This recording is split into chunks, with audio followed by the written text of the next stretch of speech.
My name is Emma. I am 16 years old.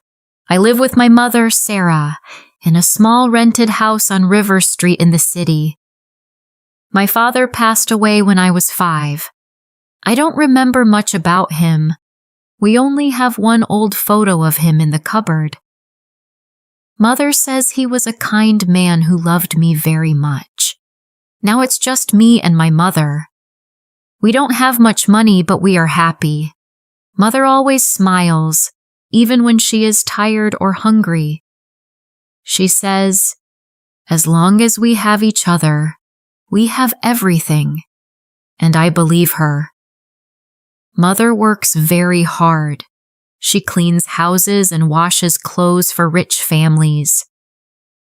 I go to school every day. I love school. I love coming home to my mother's warm hugs. Our house is very small. 1 room, a kitchen, and a tiny bathroom. The walls are old and the roof leaks when it rains. But we don't complain. We share 1 bed. We eat simple food, rice and beans. Sometimes when there's no money, we drink water and sleep. But there is one big problem in our life. Our landlord, Mr. Brown. He is a cruel man. He always looks angry and shouts for rent every week.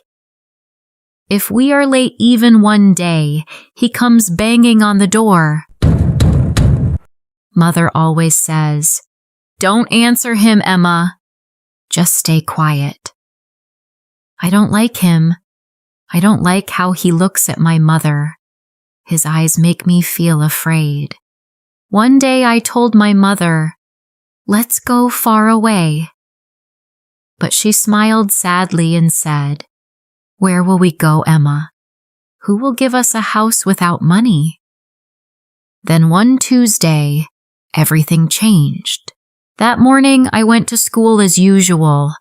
When I came home, I heard shouting inside the house.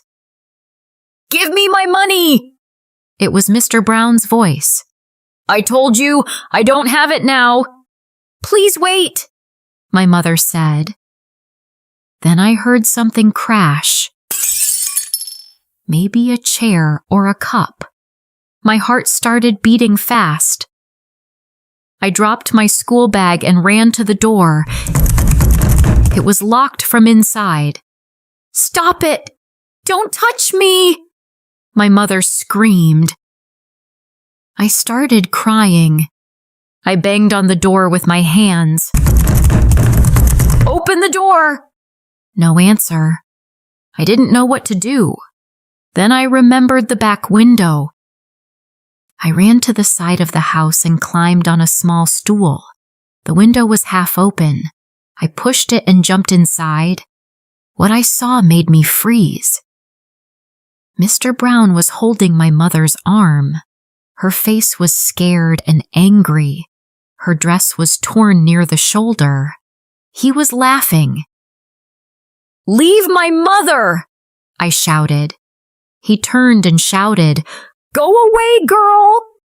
I saw a wooden stick on the floor and grabbed it. I hit him on the back.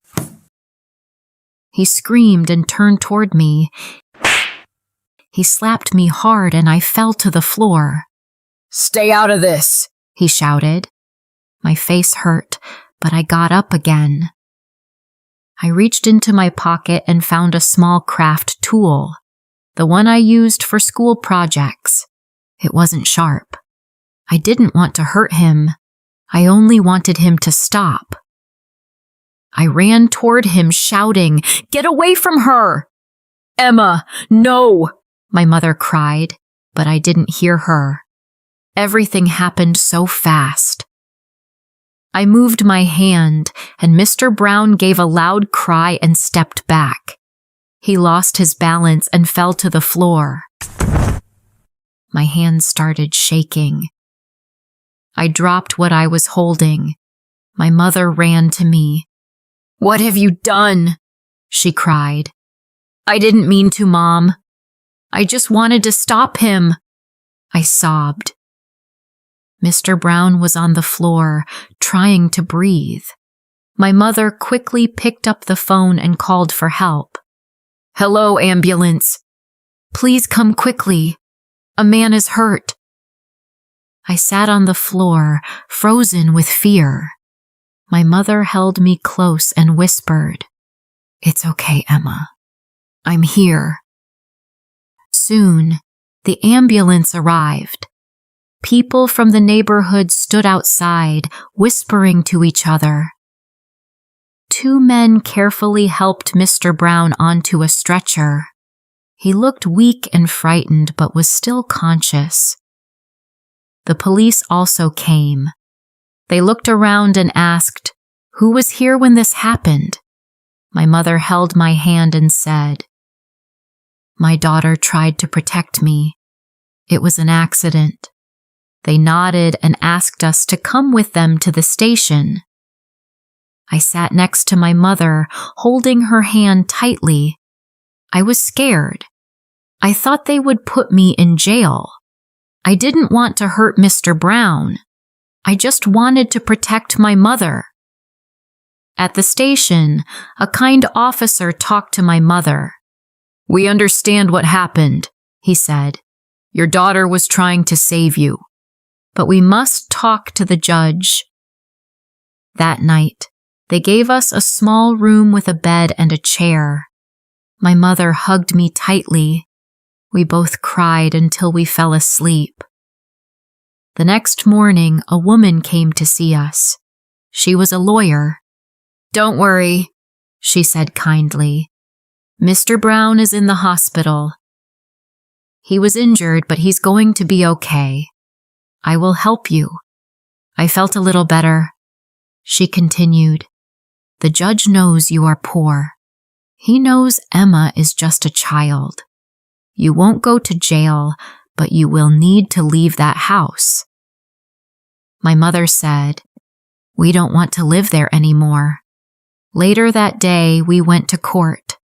The judge listened carefully as I told him everything, tears in my eyes. He said gently, "You are a brave girl, Emma. But remember, hurting someone is never the answer. You must always ask for help first."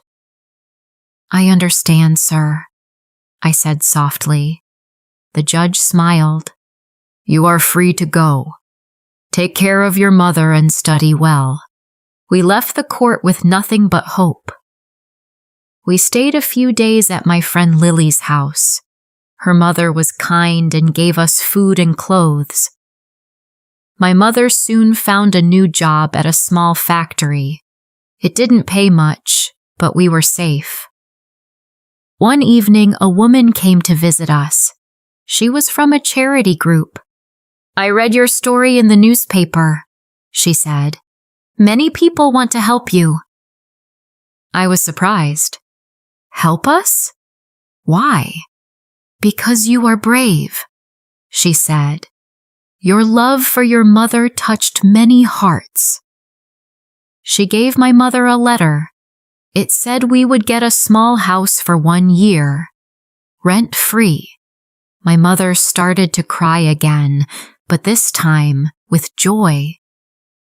She hugged me and whispered, "God never forgets those who love truly." Now we live in our new home. It has 2 rooms, a kitchen, and a bathroom. We don't have much, but we have peace. We have each other, and that is enough. I will always protect my mother, because she is my heart and my whole world.